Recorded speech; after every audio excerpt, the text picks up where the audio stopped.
we are now in term 2. Like, maybe like a week or so in. It is now dark, even at like 7 a.m. Boo. Everyone is tired. No one wants to get out of bed. The like cold has truly like kind of permeated through the town. And as it does when it gets cold, people get sick. And Cleo is very sick. She's moving sluggishly, walking down the road, and Xander looks perfect. Hair done, not a sniffle, like clean uniform, good to go. Holding his hand, Cleo has not brushed her hair, not brushed her teeth. But that's okay that she's not brushed her teeth because she is wearing like a black like face mask on because she is like sniffling, labored breathing. She is in a onesie, like just a grey onesie with a puffy coat over the top and like Ugg boots thrown on, like, but not Ugg boots, not branded ones, like the knockoff ones that you get in Primark.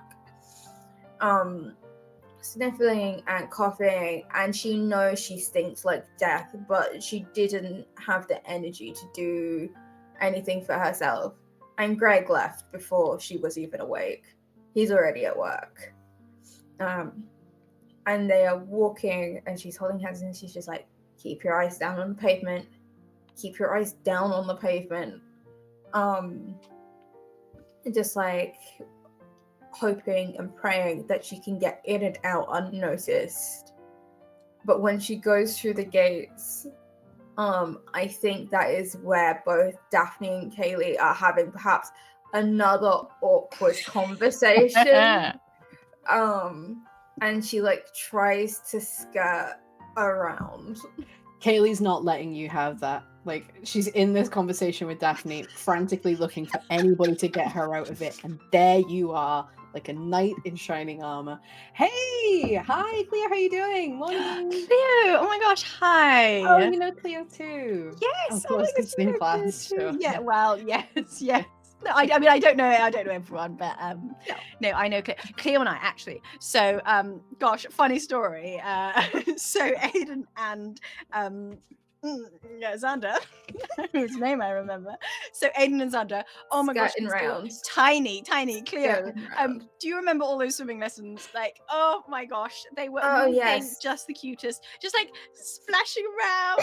Like, we had to do all sorts of. Oh, you hold them here and sort of dunk them here and whoosh whoosh and like so many Saturday mornings, right, Cleo? Yeah. Kayleigh's gonna reach out and like grab you sort of by the forearm, but she's not pulling you in. She's sort of keeping you at that exact distance and trying to do a little comforting squeeze. And she's like, "Are you okay? You sound terrible." I'm fine. Oh, no, you're not. Everything is good. Oh my gosh. Are you totally ill? Yeah, you're going home to bed after this drop-off, right? Yeah. Good. Yeah, okay. bed. It's fine. Everything is okay. If I stand still too long, everything like a goes shark. blurry. I get it. You're like a shark. You can't stop swimming. Definitely a shark and not, just a little person. So it was lovely seeing you. I'll see you again at pickup. Peace out, ladies. And she just kind of tries to like not pull her arm, but like skirt. You'll get like another squeeze, and then Kayleigh will let go. Cleo, are you like way too ill to be doing pickup today? Because you sound a little bit like you might be dying. Life is not gonna let me off the hook that easy. It's fine. But like, why don't I pick up Xander and Aiden, and then I'll just drop him off like whenever. They can do, I don't know, they can do whatever. Like, why not?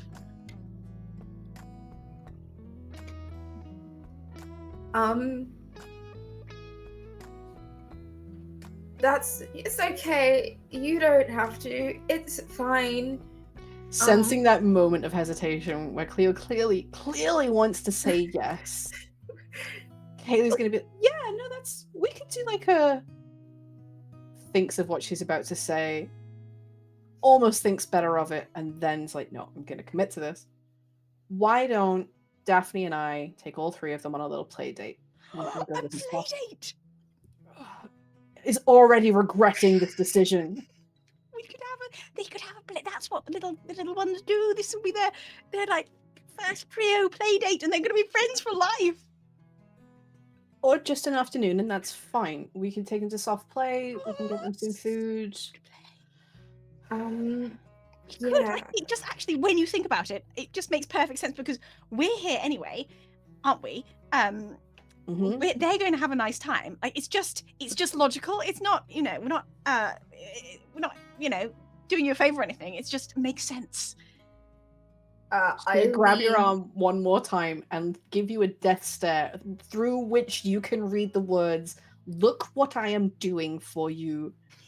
Accept this help, bitch." That would be lovely. Okay. Thank you. Yes. Then that's what we'll do. Okay. That's fine. Go home. Yes. Get some rest. Mm-hmm. We will see you later. Okay. It's just logical, Yes.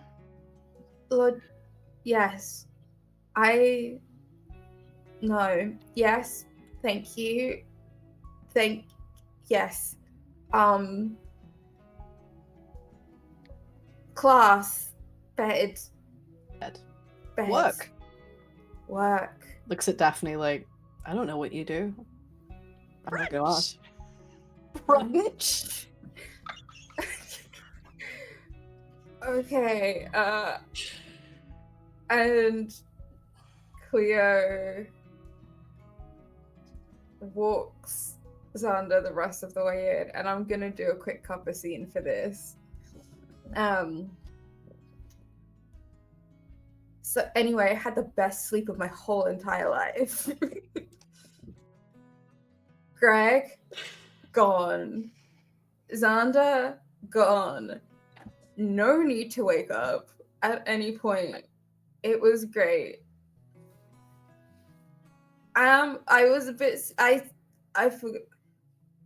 forgot to give them money for the soft play, and it's been too long, and I feel like I can't give them the money now because then it's clear I forgot about it, and they haven't brought it up. So I'm pretty sure they actively despise and hate me, and they're never gonna help me ever again.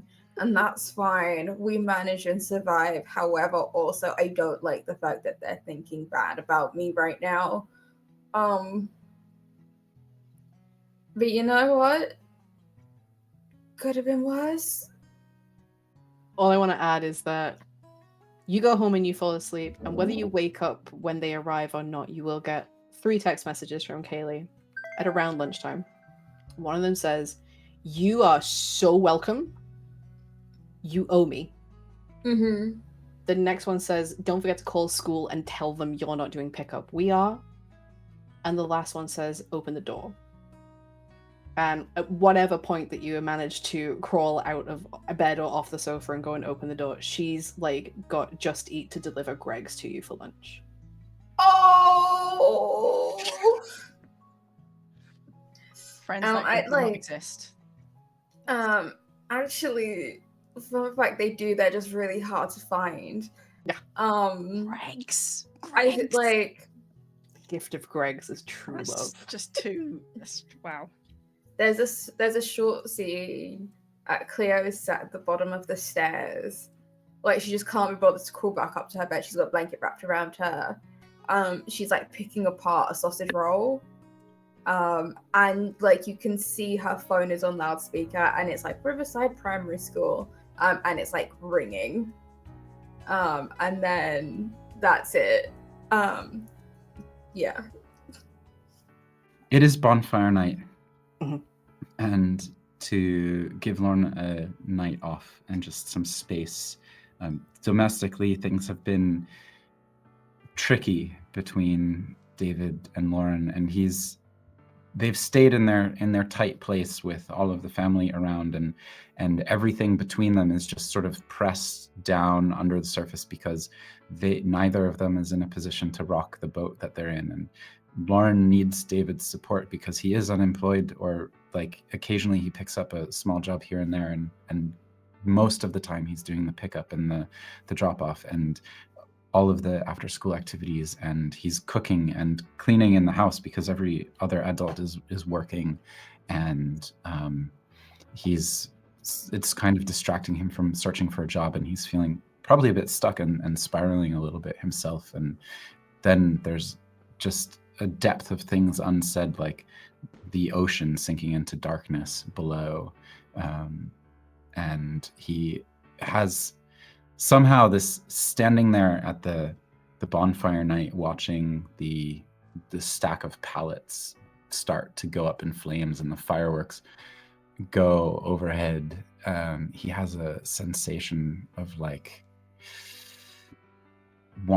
he wishes he had a diary that he could start tearing pages out and throwing into the bonfire to like get rid of the feelings, but it's not something he does. And he makes like a mental note to himself, maybe he should start doing that. That would be healthy, right? But he knows he probably won't actually follow through on this. And Jules is just running around and having a great time, and got candy floss and popcorn and all of the things. He's just letting her have it right now because he kind of doesn't feel like bringing that power to bear to mediate and moderate. So he feels the heat on his face and he thinks, I need a beer, and he turns around to look for a place to get a drink.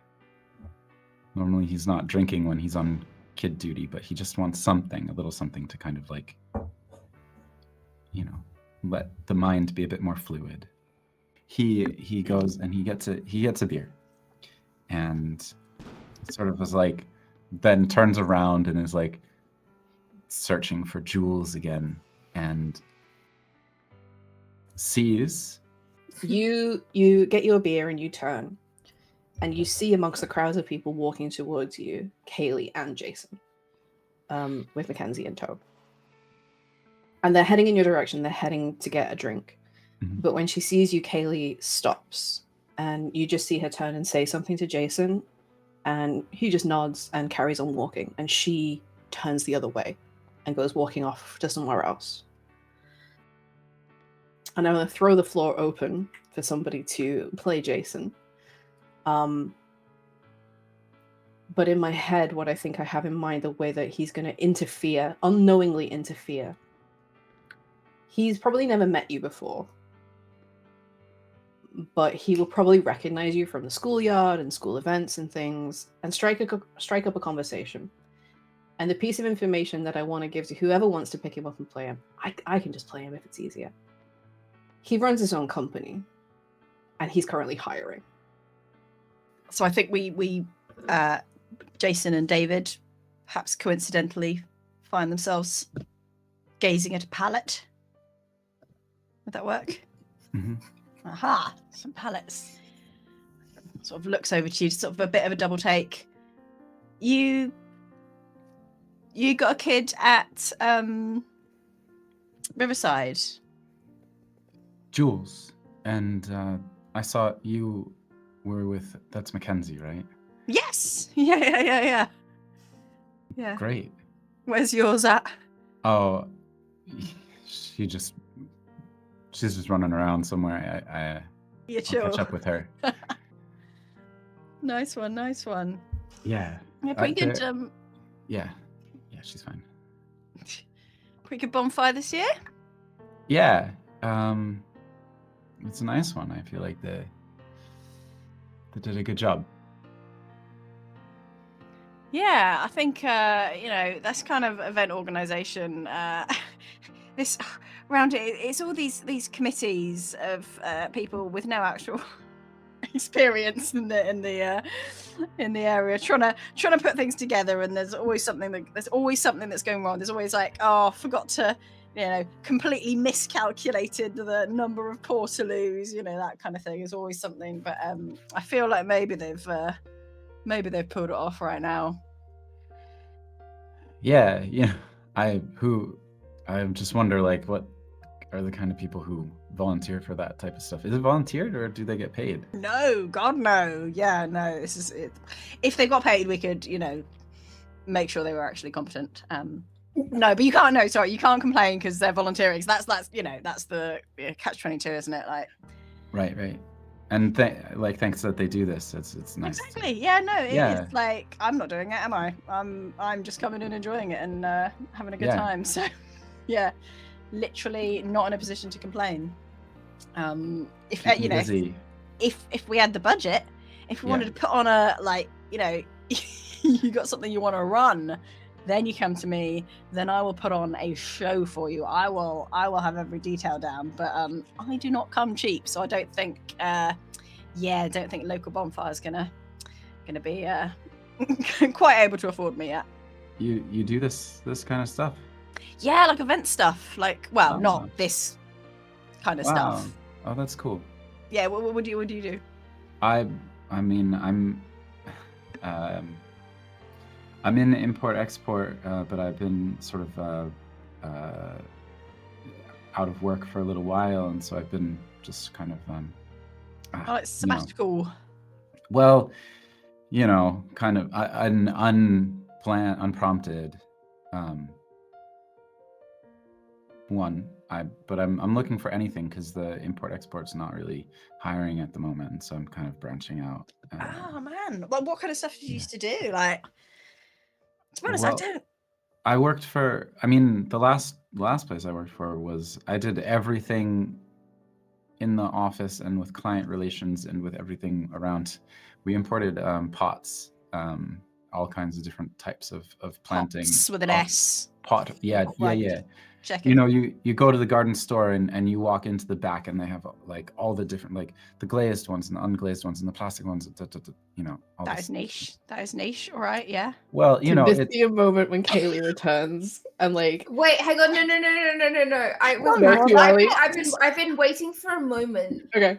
To do the describe what is happening elsewhere. So Kayleigh, while they're talking about import, export, and pots.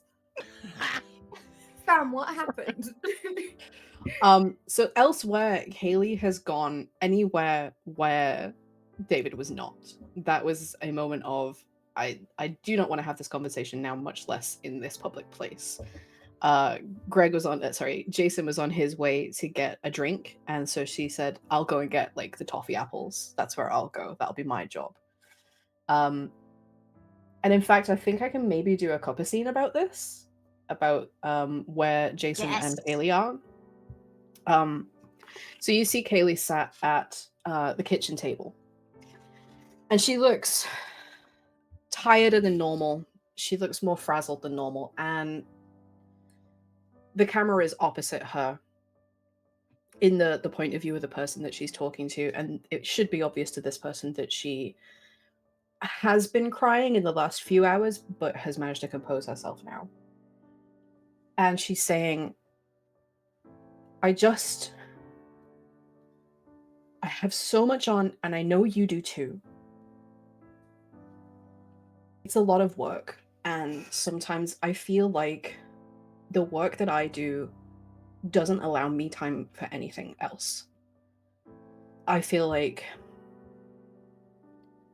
my stuff falls by the wayside because I have to make sure that everything else gets done here. Because if it doesn't get done by me, it doesn't get done. And I just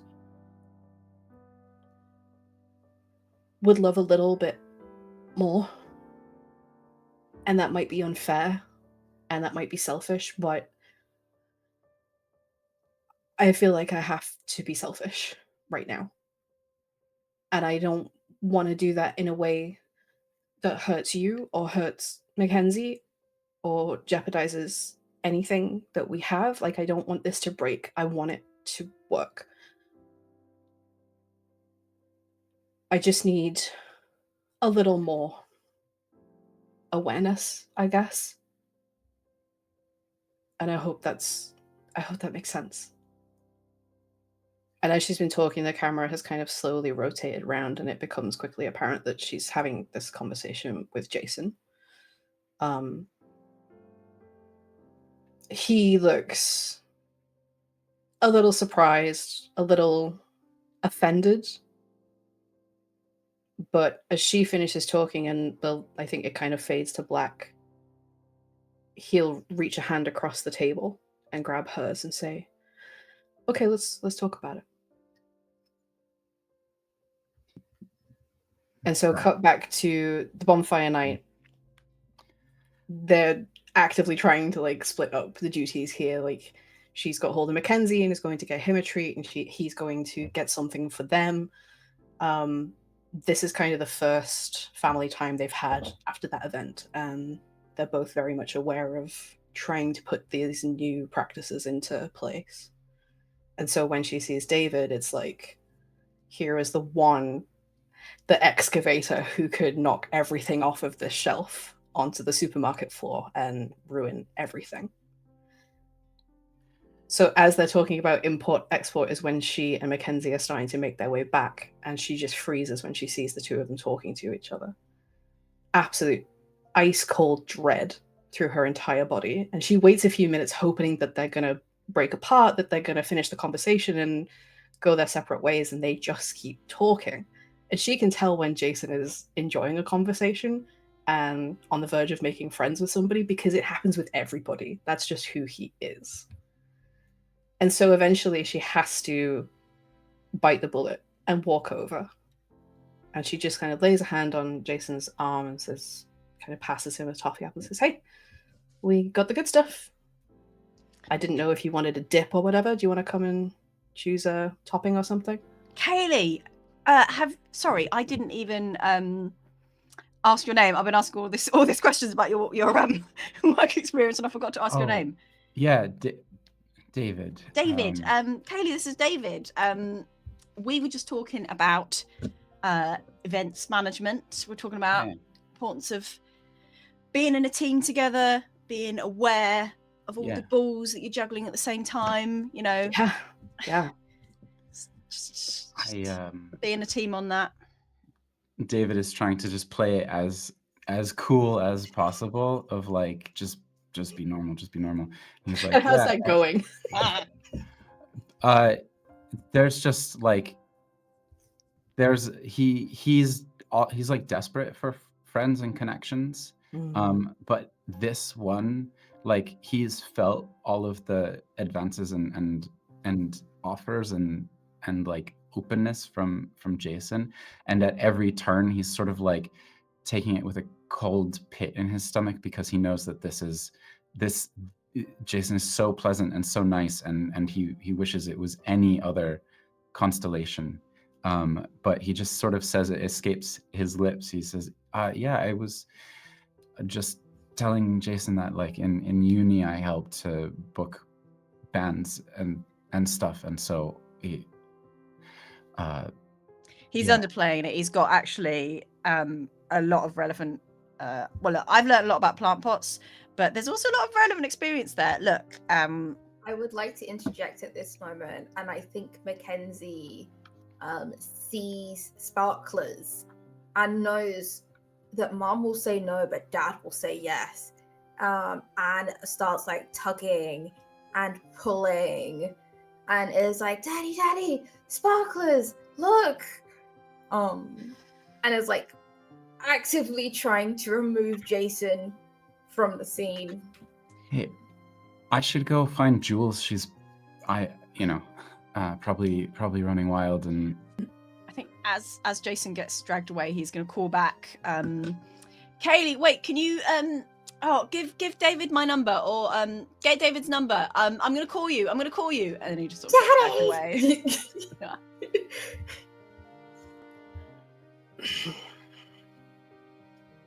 Of all the people, you had to ask my husband for a job? I didn't ask. What are you trying to do? I don't. Is this punishment? Is this No, I don't. What? I don't want it. I don't want it from him. But Kayleigh, I've been fucking unemployed for 6 months. I don't know what to do, and I can't put it on you. I'll say no. I don't give him my number. Just, I'll figure my shit out. Don't. This isn't your problem. Would Lauren be here as well with Jules, or is it just you tonight? It's just. Oh, you said it was just you. Yeah. Then I think she'll spot Jules running over. And Jules will see Kayleigh holding the toffee apple. And start tugging on your sleeve. Daddy, can we get a toffee apple? Can we get a toffee apple? Yeah, let's go get a toffee apple.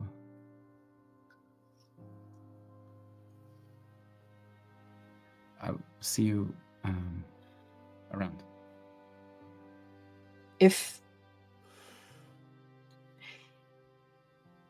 you can be an adult about it, I will give him your number.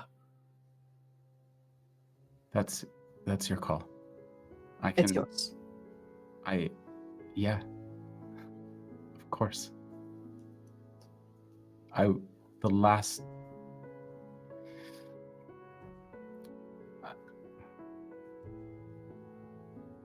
Yes.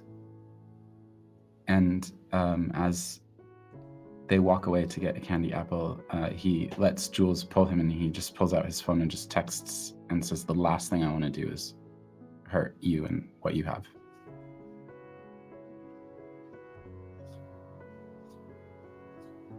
She will delete that text after she reads it, and then go into your contact and remove the picture, remove any. I think she'll change your name from David to David brackets bonfire. Mm-hmm. And when she gets home that night, before I forgot to give you David's number, she will go through and delete your entire text message history. And so she hands over her phone to her husband with your number and knows that he's not going to find out anything from her end. Daphne is throwing a birthday party for Aiden and invited the whole class. Whether you were able to attend or not is up to you. I would say that all three of you and your wonderful families are invited. It's at Daphne's house. Daphne's got quite a nice house. There's a kitchen island. You get the picture. Daphne has not thrown a birthday party for a big, large number of children before. Up until now, one invites one's family and a few little friends, and now suddenly there's a large number of children, and Daphne has not converted the let's all grown-ups hang out for a whole evening. She hasn't converted that to the shorter necessitated length of children's parties. It's too long. It's been going on for several hours already, because parties the longer the better, right? The longer they're there, the more of a good time the children will surely be having. That's how that works. And it's Daphne. It's Daphne with the entire, class in her house judging. This has to be perfect. It is perfect. There is a magician. There is an incredible custom cake covered in airplanes with some little excavators as well. Dig, dig, dig, dig, dig. It's, everything is perfect, but the children are getting just increasingly amped up and, highly strung. And I would love someone to play my lovely son, my beautiful darling offspring. The relationship between him and myself really reflects my entire value as a person in this society. it's chaos, I think, and he's running around and probably getting a little possessive about his stuff, and then showing things off, and eating sugar, eating cake, and they're running around again with cake everywhere and running and touching things. Oh, okay. Oh, you're having such a lovely time. Let's, Aiden. Mom, we're gonna jump on the bed. No, no, Yeah. we're going to stay down here with everyone else. We're not going to go away and hide. It's a party. So we're the hosts. We're going to host everyone and make sure everyone's still having a lovely time. Is everyone still having a lovely time? Yeah. Screaming. There we go. Mom, when can we open the presents? There is a set, it's not on the schedule yet, but there is a set time. The presents are going to be 5 p.m. 5 p.m. is present o'clock, all right? Because that's what I put in the invite, so we can't do it any earlier because some people 5 might... p.m.? No, darling, not yet. It's not 5 p.m. just yet, but soon. Would you like to show your friends from your class your different toys that you have? Okay. And he runs off for a moment, giving you a moment to breathe. You don't get a moment to breathe because Cleo walks in and she's like, Daphne. Hi, Cleo. Hi. You're at snacks. How are we out of snacks? I bought so many snacks. I really did. I didn't skimp on the snacks. I bought a lot of just rushing over to the snack table. Look. I bought so many snacks. You've got 30 kids who have been here for 3 hours. I don't know what. You know what? Don't worry. I'm going to fix this. Kayleigh! And she goes and she grabs Kayleigh and she's like, okay, right. Here is 30 quid. Run down to the shop, okay? No, I don't need you to do that. Ignore what was here before. Just get the stuff you know is gonna fill them. No vegetables. Yeah, no fruit. Sorry. Go. This isn't going to be the organic shop, Daphne. Look, sorry. You know what, Daphne? We've got this. I don't need your help. I am gonna have to open it by myself. Scream, laughter, like thundering footsteps. Oh God! Aiden, stop that right now! Go deal with that. I'm gonna open the back door. It's too hot in here. No, that's mine. No, Aiden, no. I think there's I think there is a break where just Daphne's tone of voice, you have never heard her talk to Aiden like that. She's always sunshine and smiles, even if she's not entirely there. She turns it on for him, and suddenly she is screaming at him.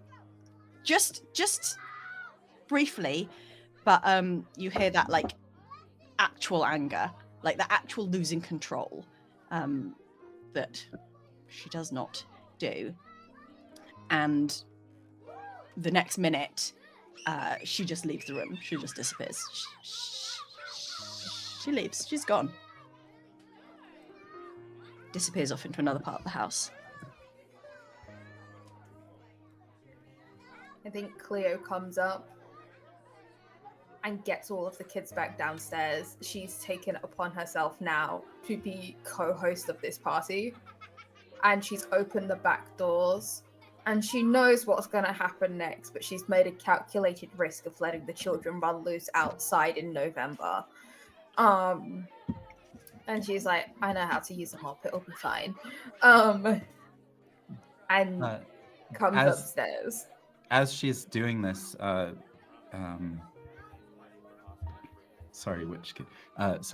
she's doing this, Aiden is standing there with a truck where part of a wheel has broken off of it and is crying and just starts tugging on you and says, where's my mom? It's broken. Okay. Hey. We got this. And I take it. And it's one of those things that it just needs to force to push it back in. I push it back in and I go fill this up with dirt from outside. and hand it back. Yes, so smart. So, And what I would like now is to find Daphne, and I want you to let it out. There it is. I think it takes you a while to search through the several rooms in this quite large house. You don't know what the doors are. It's just two of them. You open one door and see like a shelf of towels and almost go to like close it again before you kind of like look down slightly and see Daphne sat on the floor under the laundry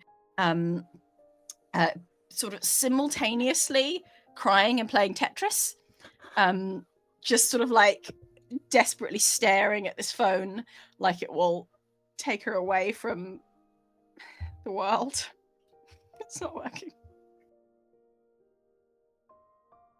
Cleo sits down back against the wall, so she's looking away from Daphne and sits down in silence. And then after a minute or two, she's like, for me, it's solitaire. You play solitaire? I'm a pro at solitaire. Do you play it while Xander's there? Yeah. And while he's not there, and while I've locked myself in the bathroom to vape. Oh.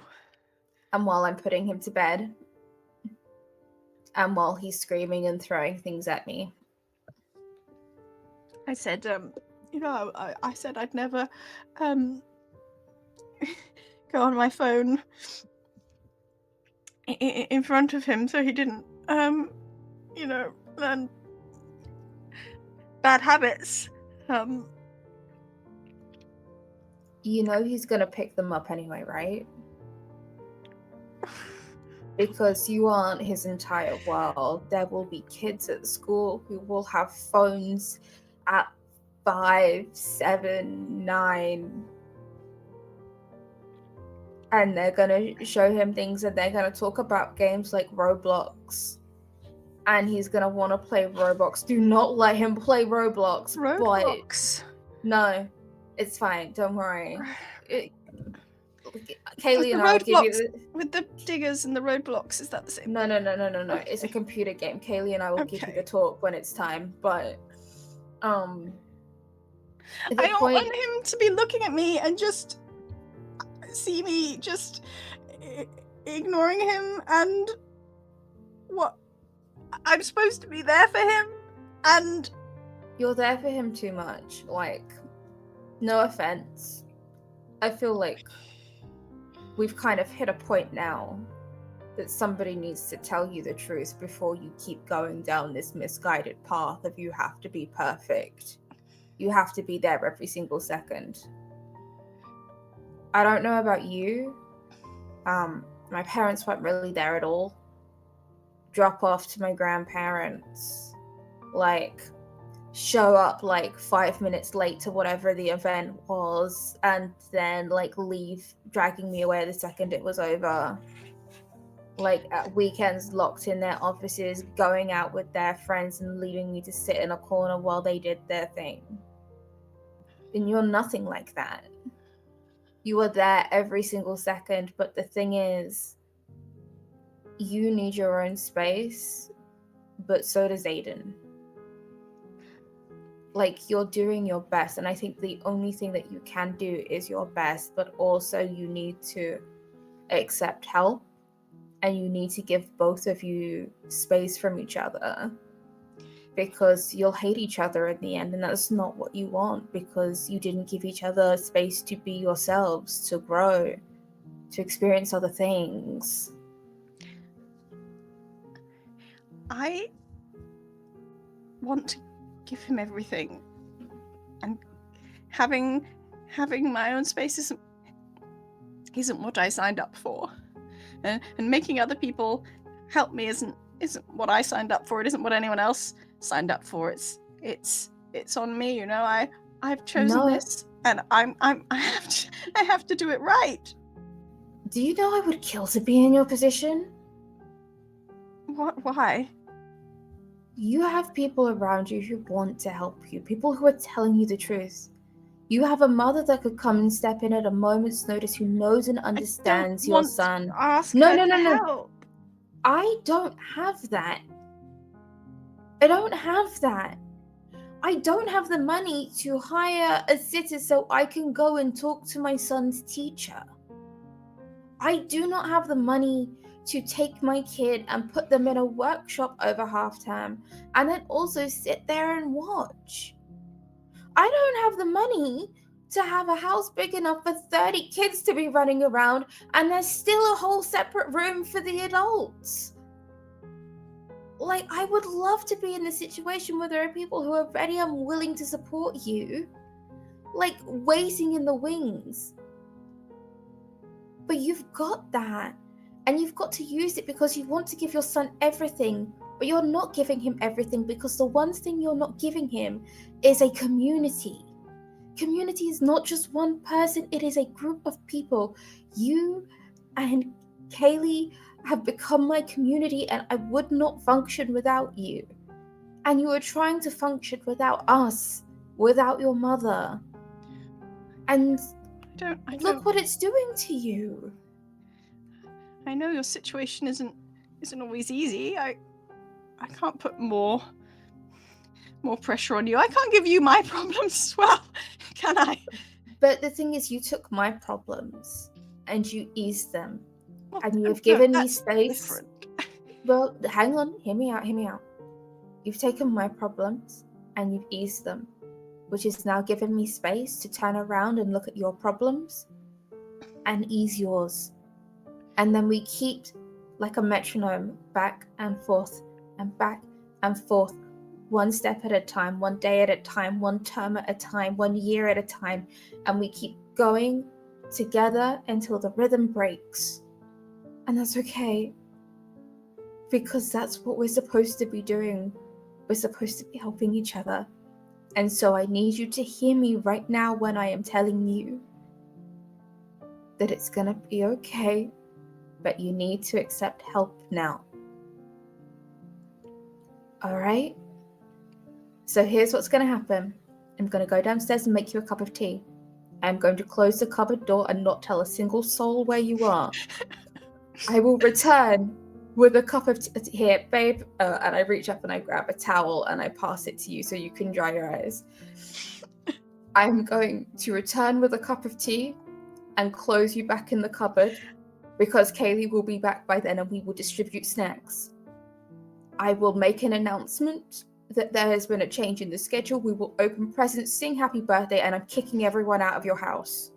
Already? And then, yes. It's been too long. Birthday party should be like an hour and a half max. And we've been here for 3.5 hours.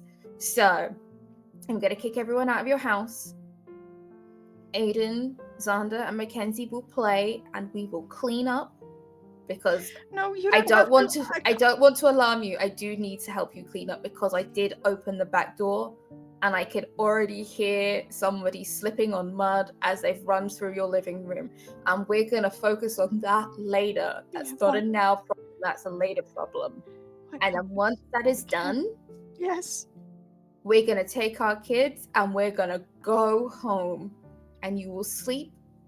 And in the morning, you will call your mother and ask her to take out Aiden for the day. And you're just going to decompress because this was too much. And you need a minute. We all just need a minute, and it's your turn for the minute. Okay? Deal? Is that allowed? Am I allowed? Am I allowed your help when I have so much and I'm so lucky? And am I still allowed to ask? Yes, you are allowed to ask because look at you. No, I'm fine. These are very nice towels. They're very nice towels. Honestly, if you want to give me like a gift bag and it's just like one of these towels for me and me only, that's fine, and I will accept that. But also, you don't have to give me one of your towels. This was a joke. Towels? It's a joke. I'm supposed to be. I'm not. I have towels. It's fine. Okay.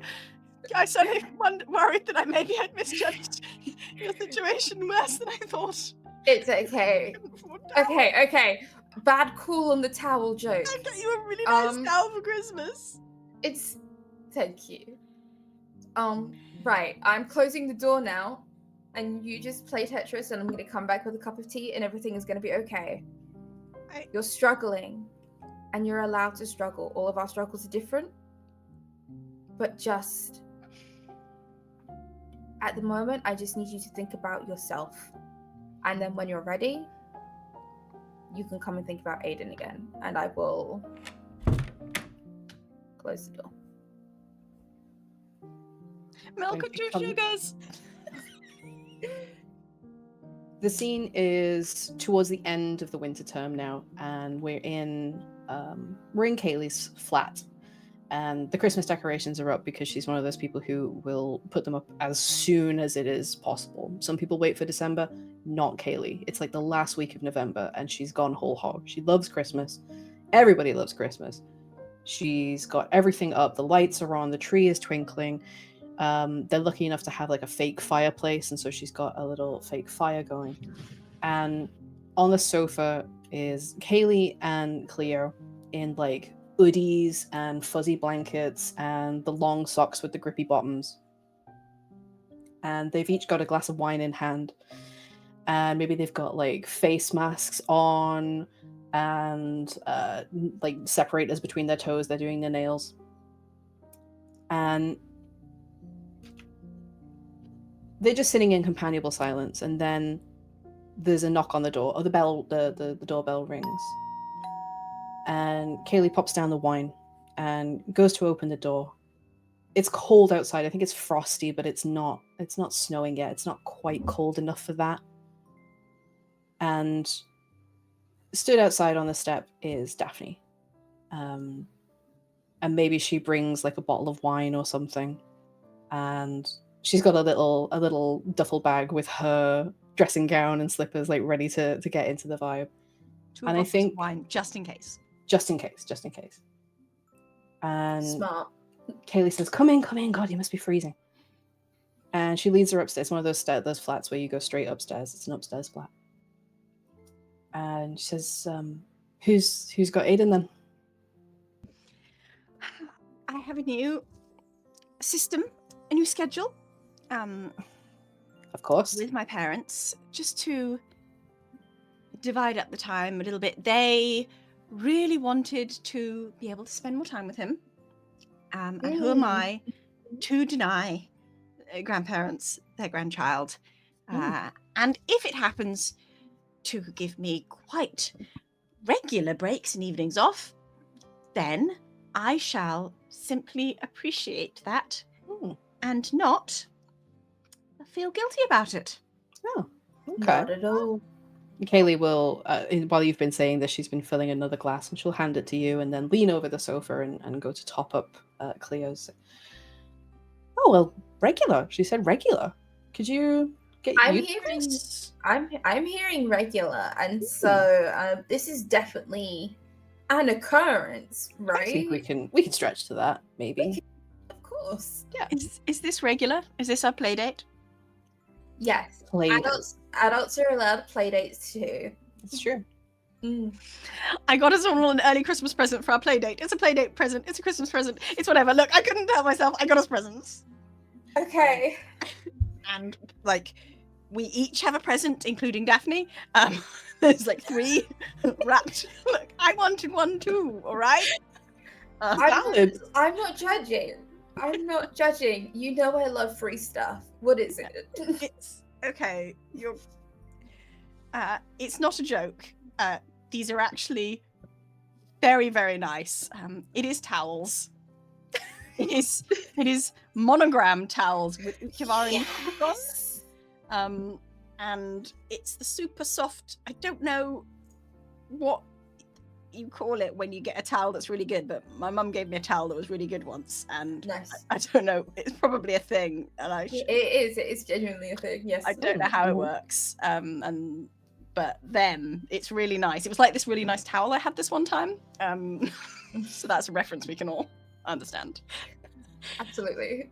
Kayleigh's going to immediately grab hers, and like her hair's not wet, but she's going to throw it into the turban, the post-shower turban, nonetheless, and be like, "Yeah, this I is don't really know what sort of girls' nights involve, but I kind of thought maybe towels.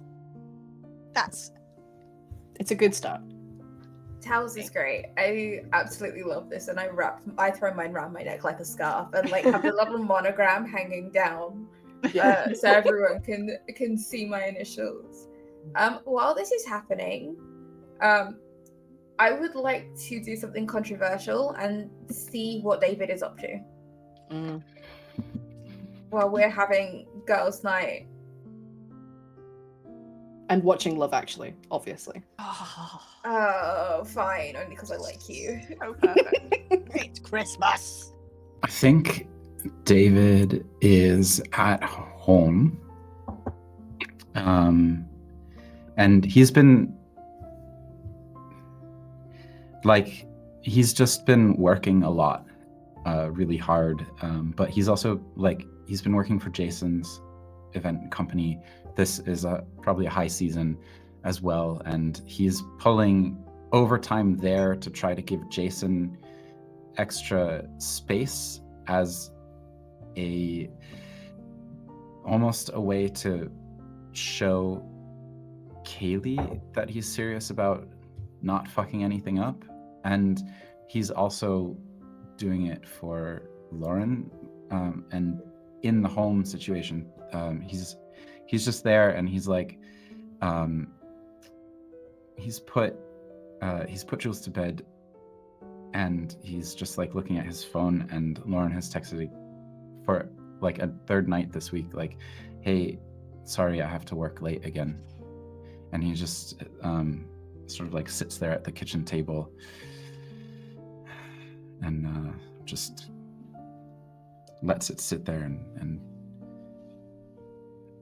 there's his laptop next to him, and he kind of like goes to open it, and then he doesn't for a moment. He just sits there, just kind of thinking.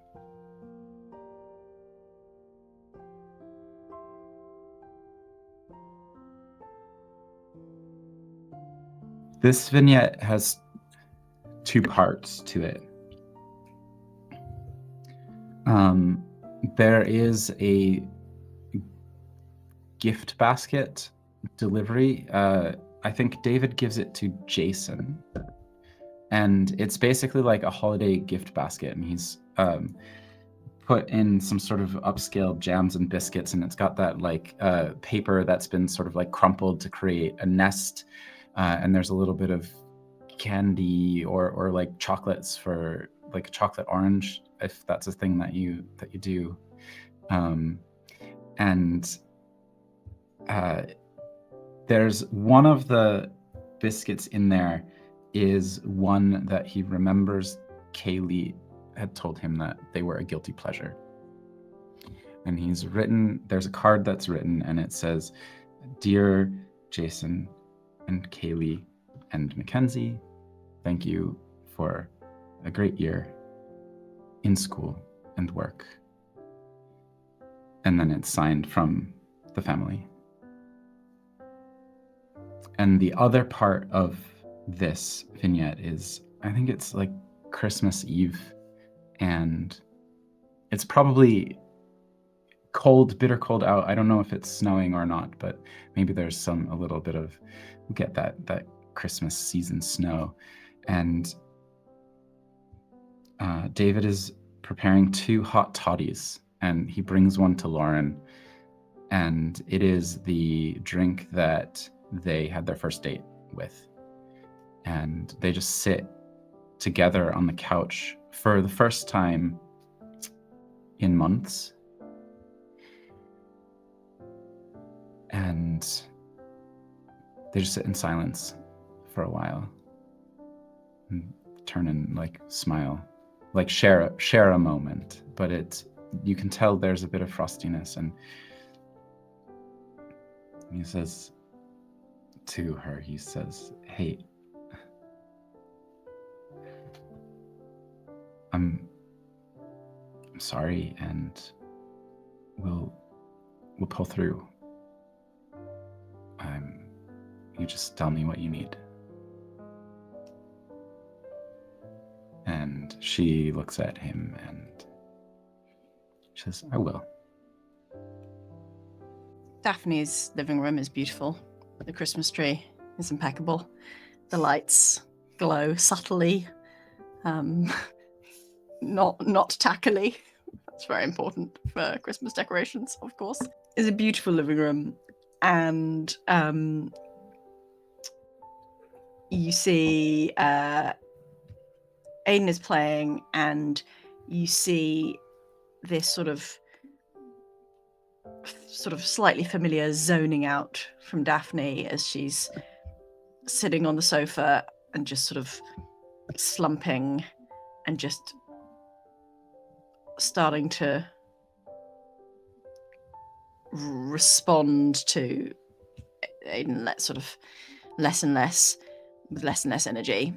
And she pulls out her phone and opens a group chat and just messages, hey, how's everyone's Christmas break doing? Feeling kind of crappy. Does anyone have the energy for a playground trip or a call or anything? And hesitates and then sends out that message with a comfortableness that indicates that she's done that before and it's okay. On Christmas morning, Kayleigh is not awoken by a hyperactive 5-year-old bouncing on her chest. She is awoken by a hyperactive 5-year-old bouncing on her legs while her husband waves a freshly cooked bacon sandwich under her nose. And you just see in snapshots that they sit on the bed together and they open their stockings and they get their small presents. And then they head downstairs and Santa's been. And Santa has been for Mackenzie and also for Kayleigh because she doesn't recognize some of the gifts under the tree that have Mackenzie's name on. Like, she's done so much of the Christmas shopping, but somebody has done a little bit extra as well. And she just turns to Jason and just gives him a big hug and a kiss and says, Merry Christmas. And then turns to see Mackenzie ripping open the largest present, and he's only gone and got him a drum kit.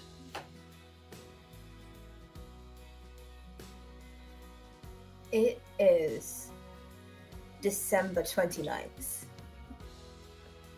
But we have all told the children that it is New Year's Eve.